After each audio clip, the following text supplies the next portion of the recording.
Hey, Arthur, can I ask you to do something for me just real quick? Sure. Follow me. Hello. This was oh shit. Oh, So like from the that's start, Oddworld in a nutshell. showing my hand a little bit. Listen, it's been a while since I played Abe's Odyssey. And if I'm being completely honest, I didn't get very far in the original game because Really? I was Oh no, here it comes. I mean, I'm gonna eat it here, yeah. Yeah. It was a hard game, man, and it was. Yes. I mean, that was before I got all of my skills right. Before I fully How old developed. were you when this came out? I think it was 97. I was out? 4 years old. Wow. Yeah. Wow. I was born in. You've aged. I was born in 1993. Yeah, I got Jack disease. It is, man. It's still a very, very difficult game. Like this. What we're looking at here is Oddworld New and Tasty, formerly Oddworld Abe's Odyssey New and Tasty. I'm glad that they compressed that title a little bit. I thought that Abe's Odyssey was still on the title. Nope. Because they took that out. So they've said that if this makes enough money, they will also do Abe's Exodus, which was the expansion to this. So I guess it'll be like newer and tastier. I don't know. I'm not concerned about the branding. Let's talk about the actual gameplay experience. So this is level 2, right? This is like the right after you get out of the processing facility, the meat processing plant. This is like not that far into the game, and that section there with like the laser trip lasers and exploding mines and all that was trickier than I think a lot of platformers are willing to be now. Right, and you're really not even out of the tutorial yet at this point. Right. Like, it's still giving you tips. The level after this, the third level in the game, gets like batshit crazy super fast. This is like one of the special secret challenge rooms that you can find all over the game, and these are like extremely punishing. I will be honest, this was not my first take recording this video. I actually started over because this room took me like, no kidding, probably 60 tries because I did shit like that. Right. Also, the game is really brutal about telling you how many people you've been responsible for death-wise. Right. We'll get to that later because I really, really like this remake. I think they've been very, very thoughtful about how they've approached it. Obviously, visually, it is a striking game. It's really gorgeous because like the original was striking too. It had an aesthetic that no other game ever had at that point, and no other game has had. I guess no other game outside of the Oddiverse. Oh shits, that was very, very close. Oh, I got myself a trophy for that. Look at that. Nice. Look at that.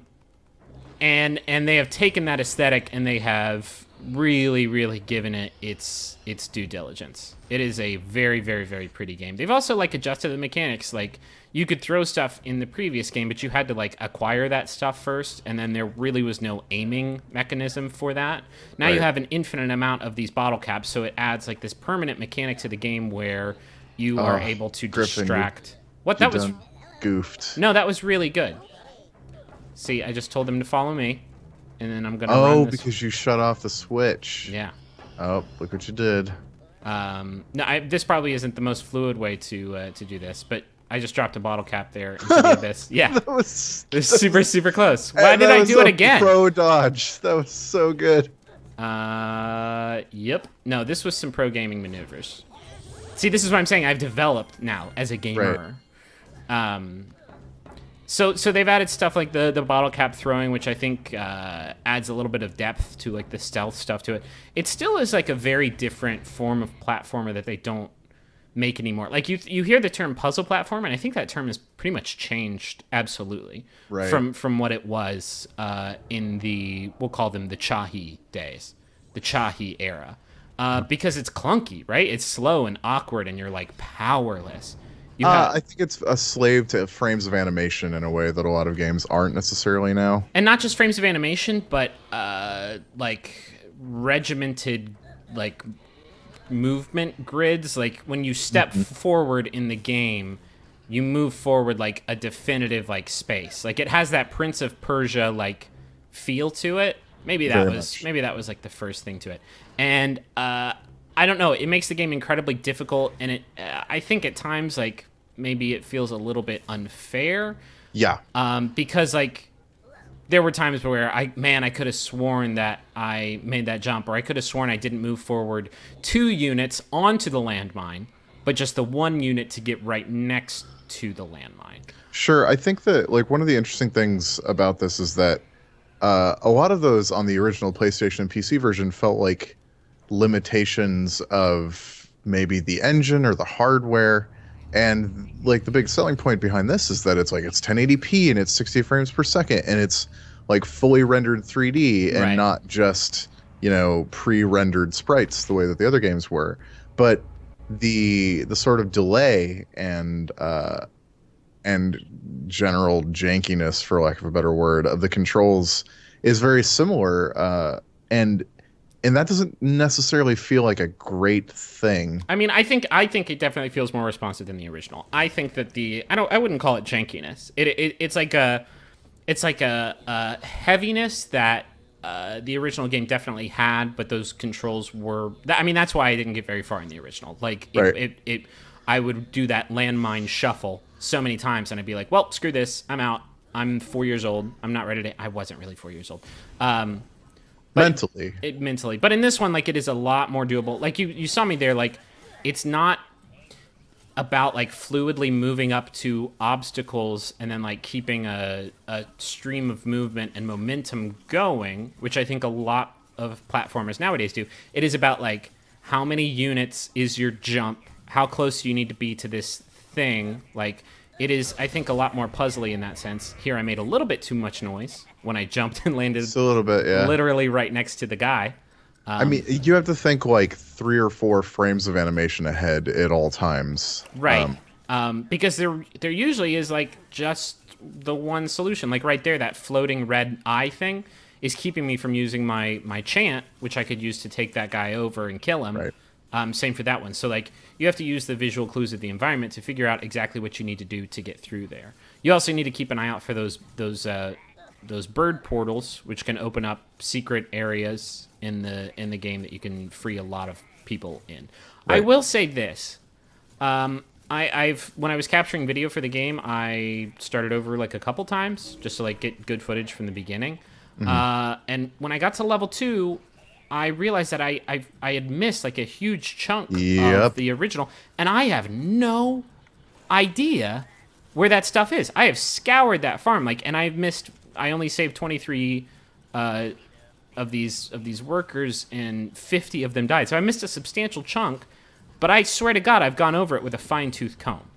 And that has actually happened in the last level too. Like I just don't know where it is. I should have gone so that everyone didn't die. Well, I guess I didn't miss anybody in that because the count didn't seem to go up there. But maybe you can maybe you can share some insight there, because like it's disappointing because, man, I feel like I'm playing the game like super wrong. I mean, there are a lot of secrets in the game. A lot, like the first screen. Oh, okay. Secret. And there are Mudokons hidden behind those, and also you just got 2 more killed right there. So well, yeah, I that's unacceptable to me. Now I know what I'm doing. I will, I'll fall on my sword when I screw up that badly. Right. It's just like I'm not crazy about that mechanic of a game-long campaign to be a perfectionist, and I realize that you don't have to do that. But I know that the ending changes based on how many you save. And you can get an apocalyptically bad ending if you kill a lot. But I know that there's probably if you save them all, you get like the best ending. I don't even know what that trophy was for. You threw a rock. I threw a bottle cap. I know that there is a best ending I can get if I play through the game getting all the Mudokons, which is very, very, very stressful. I don't particularly enjoy that because I could solve a puzzle super good. I could do like a really twitchy platforming challenge. But if one Mudokon got shot in the process, then it was all sort of for naught. That's sort of how I think about it. Here I didn't do great. Didn't do a great job. Can I get Well, no, because it's fine because you took over the one and he killed him. And now you're gonna kill him. Now it's going to be fine. Except, so it's fine.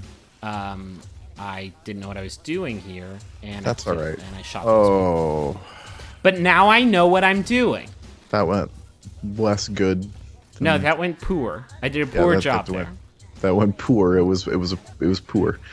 So one of the things I want to ask you, I think you're a little farther than I am. One of the things that the other game I don't remember struggling with this, but it was a long time, and it very well may have. It was somewhat impenetrable at times because it was a game from like 1997, and games just weren't as good about that stuff as they are before now. tutorials were invented in like 2003. I don't even know if it's that, because there were a lot of tutorials in this game. There's even like a very clear system for them to show you within the game world, and that was like one of the ways that this was like way ahead of its time.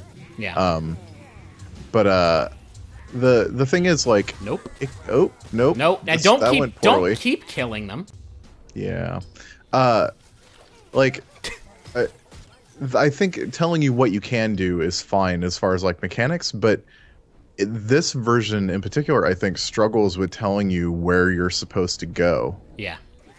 And like, there are so many secret little nooks and crannies and hidden dudes that you can think that you've found the way forward. Yeah. And in fact, you've just found a secret, and now it's a dead end, but you have no idea how to go. Not only that, but the transitions between chapters are one way. So like yes. when I was exploring that first level in the farm, I knew that I hadn't seen everything there was to see yet. But I went through a door, and then all of a sudden I was in the next chapter, and I could not go back. And I didn't really know that door was going to be like a one-way gate that I couldn't go back through.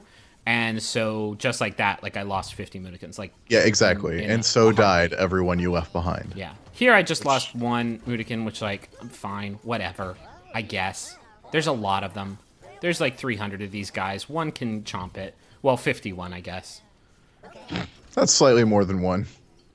I'm just saying this scoring mechanic that's in the game sort of makes it a lot less sweet when I complete a challenge if I don't do it like perfectly. And yeah. I think that's like a very old school idea of you can permanently screw up. And I mean, it's an old school idea of just like, it's very, very difficult. But it doesn't feel especially great. Yeah. And so the other thing that I noticed playing yesterday on stream actually is that there are ways to interact with the environment that it just does not adequately show you. Like there's a part where there's an elevator like just in the middle of a screen, and you can go totally by it and not realize that there's a button that you hit to activate it, because it's not highlighted, and there are a lot of things in the world that you see that look like buttons or switches or things that you could touch that you can't. And so it can be difficult to sort of know what is or isn't touchable. Yeah. Like what is or isn't like clickable. I will say I love this part because you have like 3 or 4 different mechanics that play at the same time. Oh my god, I was so close. Yep. You got those laser fields that you can't move while they are shining on you. Yep. You've got a sleeping enemy, so you got to sneak the whole time. Got a landmine there. You got those floating mines that you have to duck to get under, but you can't duck or stand up while that field's on you, like I just did, or else more people show up. And I mean, I knew I was gonna die there. This game is officially not f***ing around right away. No, it's extremely, extremely difficult very early on, and I like this. I have missed this level of play. I think it's a shame that I didn't get more into the original Abe's Odyssey because. I really liked games like this growing up, like all the Chahi games. Heart of Darkness was like, and still is my forever jam. When is that remake coming out? That's what I want to know.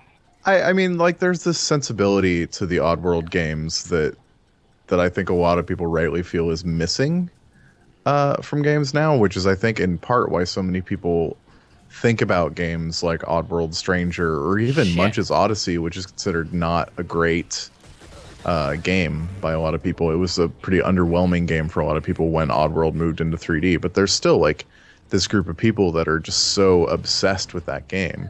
Is it because of the world and the aesthetic, or? I think so. I think it's like the sensibility as much as anything. So when you crouch into that field is when it triggers. Or stand up in that field, or do anything. I think that like there are certain games that aren't considered necessarily the greatest games in the world, but they're easily understandable as people's favorites. I think Double Fine makes a lot of games like that. Like Psychonauts, I think, is a good example of a game that isn't the greatest game in the world, but it is a lot of people's favorite game. Son of a bitch. I know a lot of people who would disagree with you about that thing you just said about it not being the greatest game in the world. Exactly. I think that was me. I adore that game. I think it was very And cool. I like it a whole bunch too. And I don't actually like a lot of 3D platformers, but I really enjoy. Just Donkey Kong 64 is like the only. Oh my god! Don't get me started. No, I understand what you're saying. I think that what I think is so great about this remake is that it still has rough edges, right? Like conceptually, design-wise, it has these rough edges. And please stand still. But it has a lot fewer rough edges than the original did. But it still maintains like what was really neat about the original game. And I think that is kind of like, that's a really tough balancing act to pull off. And I think it does. And it's like, it has made me extremely nostalgic, not just for the game, which like I never really got into, but like that era of games and this idea of puzzle platformers being these like clunky, methodical, extremely punishing things that like weren't especially like gimmicky, right? Like this doesn't have, there's no like time travel element here.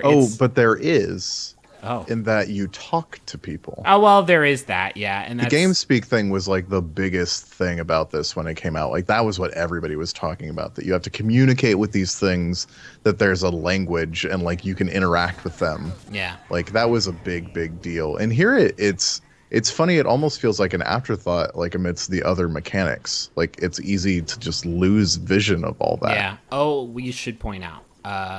There's one thing, and I've heard a lot of people sort of decry the game because of this. It has auto-saving, or it has a quick save. It has checkpoints. Well, it has checkpoints, but it has quick save and quick load, which you can set off anytime. I'm playing on PlayStation 4. You just click down on the touchpad, and it'll quick save, and then you hold down the touchpad, and it quick loads.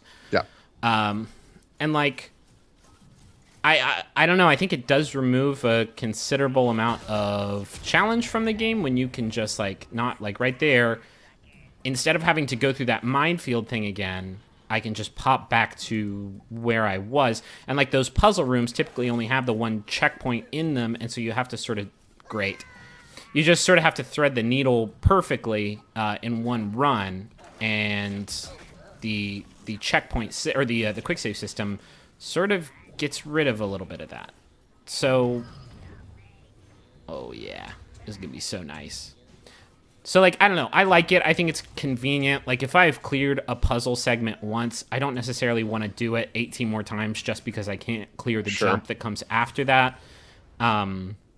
Like, that is very old school, and it's, like, the old school thing that I'm not crazy about just because it's, like, clearly this developer does not value my time, really. I mean, I feel like the checkpoint system is actually generous enough that it's not really...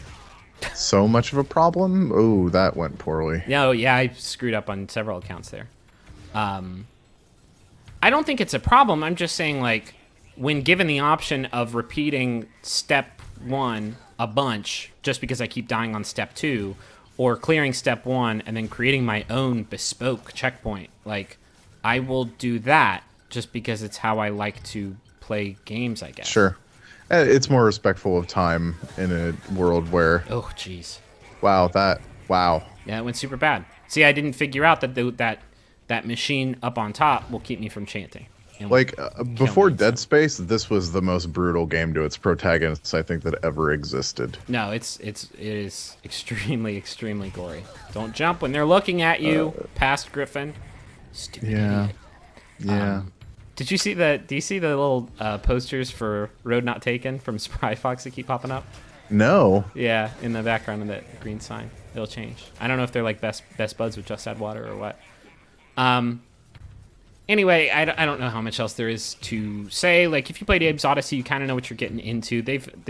I would say all of the changes they've made to the game are smart, and that it is definitely still not the easiest game to play, by which I mean, like, difficulty and, like, accessibility, and just like how the controls feel. There it is, up there in the top left. You don't see that? Yep, I see it. But I think that is sort of by design. They can't really betray that.